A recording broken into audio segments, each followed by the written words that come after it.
मानव विकास report 2019 human development report 2019 को देखें, सुर्खियों में है। हाल ही में आय से परे, औसत से परे, वर्तमान से परे 21वीं शताब्दी में मानव विकास में असमानताएं क्या क्या है। Beyond income, beyond averages life, beyond today inequalities in human development in the 21st century नामक शीर्षक से मानव विकास रिपोर्ट 2019 जारी की गई। मानव विकास रिपोर्ट के बारे में अगर हम बात करें तो इसको यूएनडीपी के द्वारा वर्ष 1990 में पहली बार मानव विकास रिपोर्ट जारी की गई थी। मानव विकास रिपोर्ट कार्यालय द्वारा प्रति वर्ष निम्नलिखित 5 समग्र सूचकांक जारी किए जाते हैं,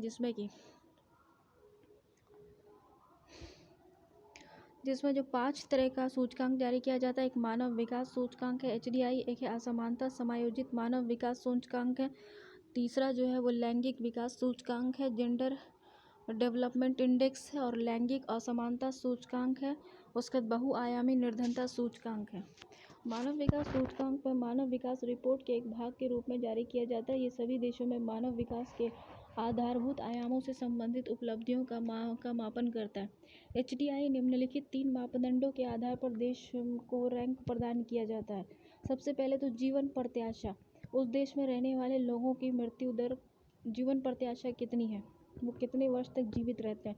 शिक्षा, उस देश में रहने वाले लोगों की शिक्षा का स्तर कैसा है।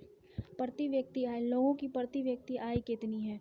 भारत के संबंध में प्रमुख निष्कर्ष यही निकलते हैं कि 2019 में 2019 में इस बार तो 131वां स्थान था शायद भारत का, ये तो पुराना है ना। वर्ष 2019 की HDI में 189 देशों में भारत का स्थान 129वां है। ये विगत वर्ष के से एक स्थान के सुधार को दर्शाता है। भारत में वर्ष 1990 से वर्ष 2018 के मध्य जन्म के समय जीवन प्रत्याशा में 11.6 वर्ष, स्कूली शिक्षा में औसतन वर्ष में 3.5 वर्ष, स्कूली शिक्षा प्रत्याशित वर्ष में 4.7% की वृद्धि हुई है, जबकि प्रति व्यक्ति आय में 250% से अधिक की वृद्धि हुई है। लैंगिक विकास सूचकांक के स्तर पर भारत दक्षिण एशियाई देशों के औसतन 0.829 बनाम 0.28 से केवल आंशिक रूप से ही बेहतर स्थिति में है। और वर्ष 2018 में लैंगिक असमानता सूचकांक में 162 देशों में भारत का स्थान 122वां रहा है। SDG इंडेक्स 2019 सतत विकास लक्ष्य भारत का सूचकांक SDG इंडेक्स में कितना है।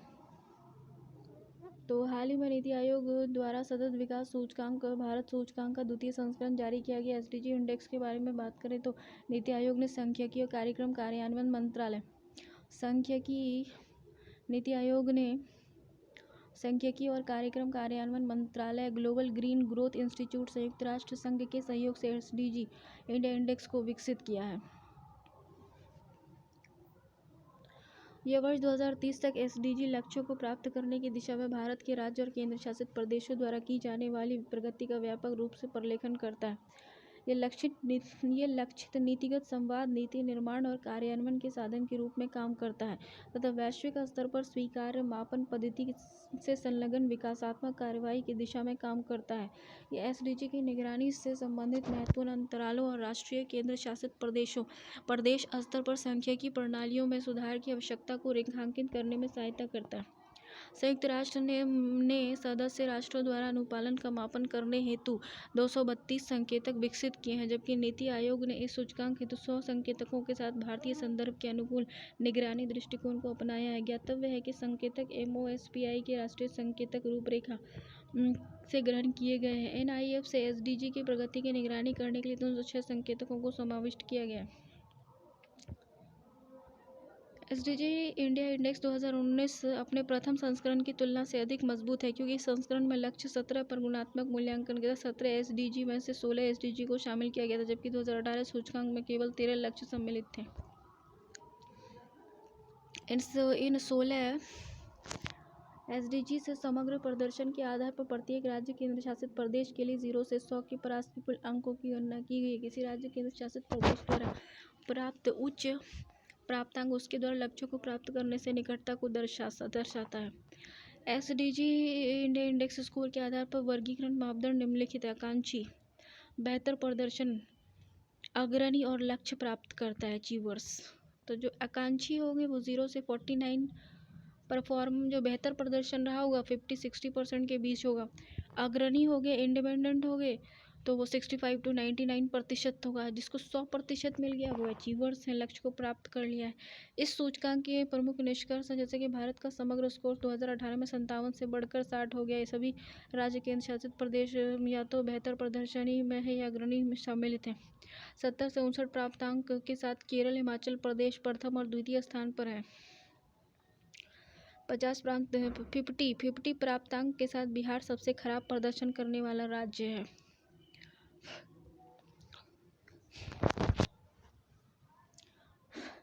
दो 2018 की तुलना में सर्वाधिक सुधार प्रदर्शित करने वाला राज्य उत्तर प्रदेश, उड़ीसा और सिक्किम है। अधिकतम प्रगति लक्ष्य 6 और 7 और 9 के संदर्भ में हुई है।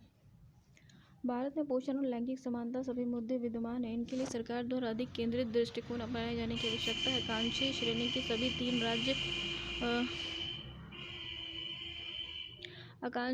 के सभी तीन राज्य यथा उत्तर प्रदेश, बिहार, असम अपने प्रदर्शन में सुधार करते हुए बेहतर परफॉर्मर करने वाले राज्यों की श्रेणी में शामिल हो गए हैं। 5 राज्य जैसे कि आंध्र प्रदेश, तेलंगाना, कर्नाटक, गोवा, सिक्किम बेहतर प्रदर्शन की श्रेणी में है। फ्रंट रनर वाले राज्यों की श्रेणी में शामिल हो गए हैं। जनसंख्या शोध केंद्र, पॉपुलेशन रिसर्च सेंटर। हाल ही में स्वास्थ्य परिवार कल्याण मंत्रालय द्वारा जनसंख्या शोध केंद्र के लिए एक राष्ट्रीय कार्यशाला का आयोजन किया गया है।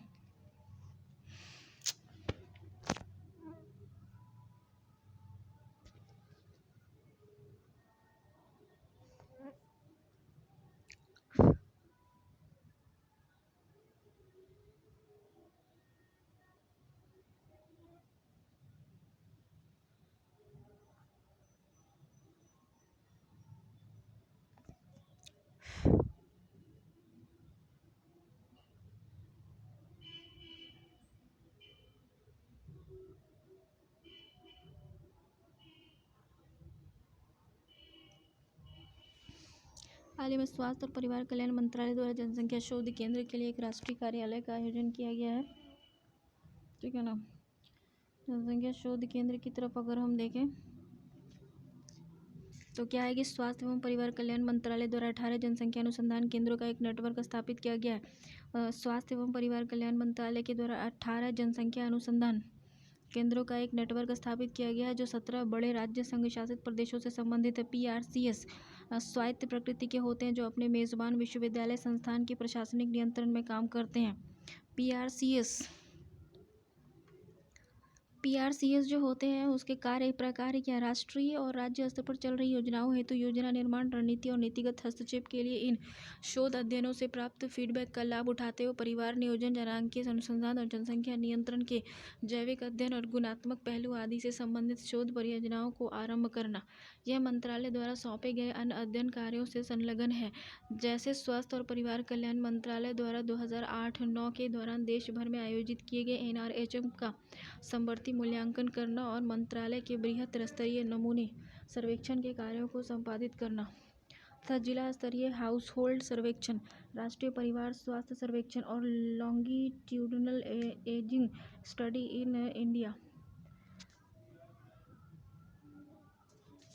ने प्रतिवर्ष अनुदान के रूप में 100% केंद्रीय सहायता प्रदान की जाती है। न्यू फीड पैकेजिंग नॉर्म्स की तरफ देखें तो फसाई ने खाद्य पैकेजिंग मापदंडों को अद्यतित किया है। विवरण देखिए, फसाई जो है खाद्य सुरक्षा और मानक पैकेजिंग और लेबलिंग विनियमन 2011 के अंतर्गत शामिल खाद्य पैकेजिंग पर नए दिशा निर्देश जुलाई 2019 में लागू हुए हैं। नए मानदंडों को अनुपालन सभी खाद्य व्यवसायों द्वारा किया जाएगा। भारतीय खाद्य सुरक्षा और मानक प्राधिकरण ने खाद्य पदार्थों की प्रत्यक्ष पैकेजिंग के लिए अखबारों, पुनः चक्रित कागज और कम कार्डबोर्ड और प्लास्टिक शीट, पूरे चक्रित प्लास्टिक के प्रयोग पर प्रतिबंध लगा दिया है। खाद्य सुरक्षा और मानक प्राधिकरण ने फसाई ने खाद्य पदार्थों के प्रत्यक्ष पैकेजिंग के लिए अखबार, पुनः चक्रित कागज, यूज्ड पेपर, अखबार, कार्डबोर्ड, प्लास्टिक शीट, पुनः चक्रित प्लास्टिक के प्रयोग पर प्रतिबंध लगा दिया है। इन दिशा निर्देशों में अखबारी स्याही और ड्राई के कैंसरजनक प्रभाव को ध्यान में रखा गया है। समझे? पेपर बैग नहीं यूज़ करना है, ठीक है ना। कागज़ भी नहीं, रिसाइकिल चक्रित कागज़ यूज़ नहीं करना है, कार्डबोर्ड यूज़ नहीं करना है, प्लास्टिक शीट यूज़ नहीं करना है, रिसाइकिल्ड प्रोडक्ट प्लास्टिक यूज़ नहीं करना है। ये सबको बैन कर दिया गया है। और क्या है, इस खाद्य पदार्थों की पैकेजिंग पर प्रयोग की जाने वाली स्याही के लिए, कोई भी खाद्य पदार्थ की पैकेजिंग हो, पैकेजिंग जिस पर हम करते हैं उस पेपर में जो इंक का इस्तेमाल किया गया है वो विशिष्ट भारतीय मानक शामिल हैं। नियमों से संबंधित अनुसूची 4 विभिन्न खाद्य पदार्थ उत्पाद श्रेणियों के लिए सुझाए गए पैकेजिंग सामग्री की एक सूची है। ये कौन सी सामग्री आप पैकेजिंग के रूप में यूज़ कर सकते हैं। इसके द्वारा इस बात को भी सुनिश्चित किया गया है कि पैकेजिंग विनिर्माण भंडारण रीपैकिंग परिवहन बिक्री आदि हेतु प्रयुक्त कोई भी सामग्री जो खाद्य पदार्थ के प्रत्यक्ष संपर्क में आती है, उसके खाद्य पदार्थ के प्रत्यक्ष संपर्क में आने की संभावना है वह फूड ग्रेड क्वालिटी की होगी।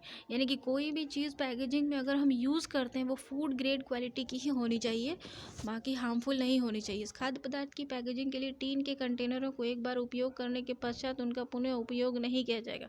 अगर खाद्य पदार्थ को हम टीन में पैक करके बेचते हैं तो एक बार अगर उसको पैकेजिंग करने के बाद दोबारा उसकी रीपैकेजिंग नहीं की जाएगी। ये विनियमन ये भी निर्दिष्ट करते हैं कि कागज़ और पेपर बोर्ड सामग्री धातु और मिश्र धातु और प्लास्टिक सामग्री के रूप में खाद्य पैकेजिंग सामग्री को क्रमशः अनुसूची 1, 2 और 3 में सूचीबद्ध भारतीय मानकों के अनुरूप होना चाहिए। पहले इन मानकों का अनुपालन स्वैच्छिक था।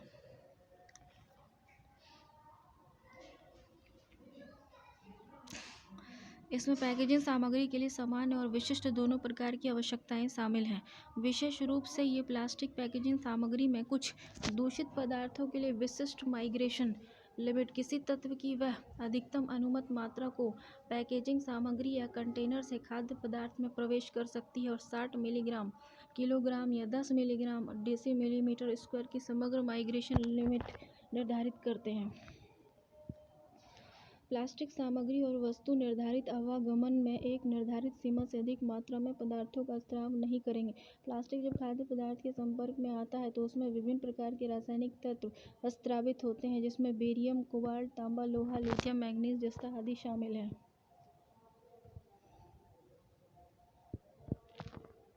ठीक है ना।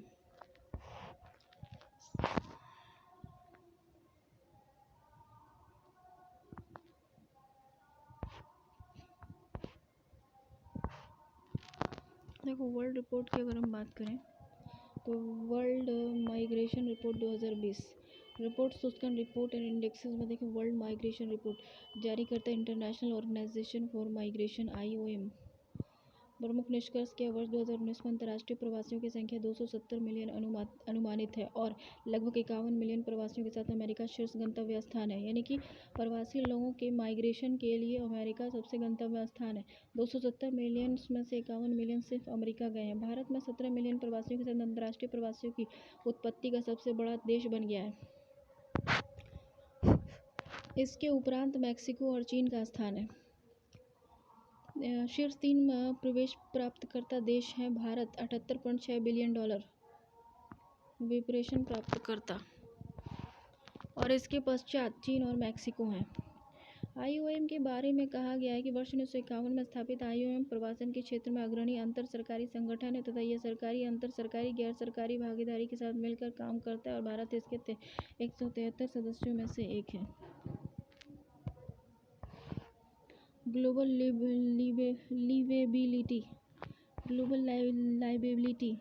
लिवेबिलिटी इंडेक्स, ये एक वार्षिक सूचकांक है जो वैश्विक शहर को उनकी आवास सुविधा के अनुसार रैंक प्रदान करता है। कोई भी वैश्विक शहर है उसको आवास सुविधा के अनुसार रैंक प्रदान करते हैं। सूचकांक को इकोनॉमिक्स इंटेलिजेंस यूनिट द्वारा जारी किया जाता है। ये 5 व्यापक श्रेणी है। स्थिरता है, जैसे 25% स्वास्थ्य देखभाल, स्थिरता 25% स्वास्थ्य देखभाल, 20% संस्कृति पर्यावरण, 25% शिक्षा, 10% अवसंरचना, 20% शामिल करने वाले 30 संकेतकों पर आधारित है। नई दिल्ली और मुंबई ग्लोबल लिवेबिलिटी इंडेक्स 2019 में 140 शहरों में से क्रमशः 118 और 119वें स्थान पर रहे हैं। दिल्ली और मुंबई वर्ष 2018 सूचकांक में नई दिल्ली और मुंबई को 112 और 117 स्थान पर थे, और अभी जो है दिल्ली 118 और मुंबई 119वें स्थान पर चला गया है। वियतनाम ने ग्लोबल लिवेबिलिटी इंडेक्स 2019 में विश्व के सबसे अच्छे रहने योग्य शहर के रूप में अपना स्थान बरकरार रखा है। वियना ने, ऑस्ट्रिया वियना। इसमें देखो ग्लोबल सोशल मोबिलिटी इंडेक्स वैश्विक सामाजिक गतिशीलता सूचकांक जारी करता विश्व आर्थिक मंच। इसे नीति निर्माताओं को सामाजिक गतिशीलता में सुधार के क्षेत्रों की पहचान करने और अपनी अर्थव्यवस्थाओं के में समान रूप से साझा अवसरों को बढ़ावा देने के लिए अभिकल्पित किया गया है। WEF का ग्लोबल सोशल मोबिलिटी इंडेक्स सामाजिक गतिशीलता के निम्नलिखित 5 प्रमुख आयामों में विस्तारित 10 आधारों पर 82 अर्थव्यवस्थाओं का आकलन करता है। इसमें क्या क्या चीज़ के आकलन करता है 10 आधार पर? तो उसमें 10 आधार में क्या है? स्वास्थ्य है, शिक्षा है, प्रौद्योगिकी है, कार्य है, संरक्षित संस्थाएं हैं। निष्कर्ष क्या है? डेनमार्क ने प्रथम स्थान पाया है। इसमें नॉर्वे, फिनलैंड, स्वीडन का स्थान है। डेनमार्क के बाद भारत 82वें स्थान पर 76वें स्थान पर है। भारत 82 अर्थव्यवस्थाओं में से 76वें स्थान पर है। यह जीवन अधिगम में 41वें और कार्यशील परिस्थिति में 93वें स्थान पर है। अवार्ड्स ऑन ऑनर्स देखिए ये पुरस्कार है, ठीक है ना। नारी शक्ति पुरस्कार किसको दिया गया है? तो नारी शक्ति पुरस्कार की जब हम बात करते हैं तो हाल ही में महिला एवं बाल विकास मंत्रालय के द्वारा 2019 के लिए नारी शक्ति पुरस्कार हेतु आवेदन आमंत्रित किए गए थे। ये पुरस्कार प्रत्येक वर्ष 8 मार्च को अंतर्राष्ट्रीय महिला दिवस के अवसर पर भारत के राष्ट्रपति द्वारा प्रदान किया जाता है। इनके माध्यम से महिलाओं के आर्थिक और सामाजिक सशक्तिकरण हेतु असाधारण एवं उत्कृष्ट कार्य करने वाले व्यक्ति, समूह, संस्थान और गैर सरकारी संगठनों के प्रयासों को मान्यता दी जाती है। ऐसे व्यक्तियों, समूहों, संस्थानों और गैर सरकारी संगठनों को इसमें सम्मिलित किया जा सकता है जिन्होंने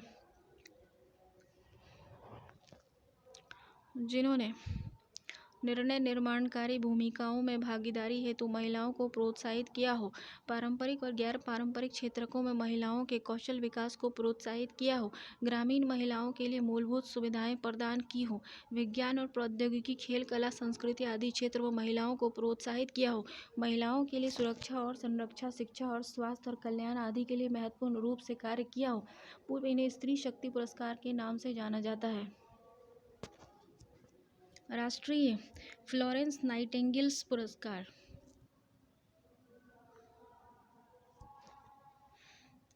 हाल ही में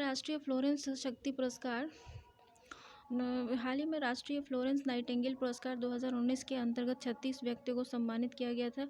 लेनी पोथुसेरी को मरणोपरांत सम्मानित किया गया है। लेनी नाइटिंगेल पुरस्कार से राष्ट्रीय फ्लोरेंस नाइटिंगेल पुरस्कार से लेनी पोथुसेरी को मरणोपरांत सम्मानित किया गया, जिनका केरल में नेपाह वायरस से संक्रमित रोगी की देखभाल करते समय निधन हो गया था। नेपाह वायरस इंडिया में भी आया था, केरल में।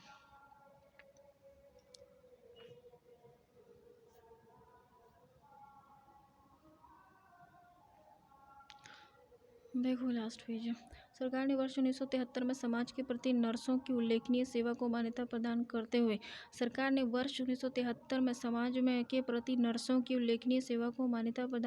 हुए फ्लोरेंस नाइटिंगेल पुरस्कारों की शुरुआत की थी। वर्ष 2019 के पुरस्कारों के वितरण का उत्तरदायित्व स्वास्थ्य और परिवार कल्याण मंत्रालय के नर्सिंग अनुभाग से भारतीय नर्सिंग परिषद को हस्तांतरित किया गया है। 2019 के पुरस्कारों के वितरण का उत्तरदायित्व स्वास्थ्य और परिवार कल्याण मंत्रालय के नर्सिंग अनुभाग से भारतीय नर्सिंग परिषद को हस्तांतरित किया गया है। फ्लोरेंस नाइटिंगेल, जिन्हें the lady with the lamp भी कहा जाता है। देखो फ्लोरेंस नाइटिंगेल उनको जो है the lady with the lamp, मतलब एक औरत है जो लालटेन के साथ है, जो आपकी सेवा के लिए खड़ी रहती है, ठीक है ना। इसको कहा जाता था the lady with the lamp भी कहा जाता था। फ्लोरेंस नाइटिंगेल को एक ब्रिटिश नर्स थी, ठीक है ना, सांख्यिकी विद और समाज सुधारक थी। वह आधुनिक नर्सिंग की अवधारणा की जननी थी। विश्व स्वास्थ्य संगठन ने फ्लोरेंस नाइटिंगेल की 200वीं जयंती के उपलक्ष्य में WHO ने फ्लोरेंस नाइटिंगेल की 200वीं जयंती के उपलक्ष्य में वर्ष 2020 को नर्स और मिडवाइफ के रूप में घोषित किया है।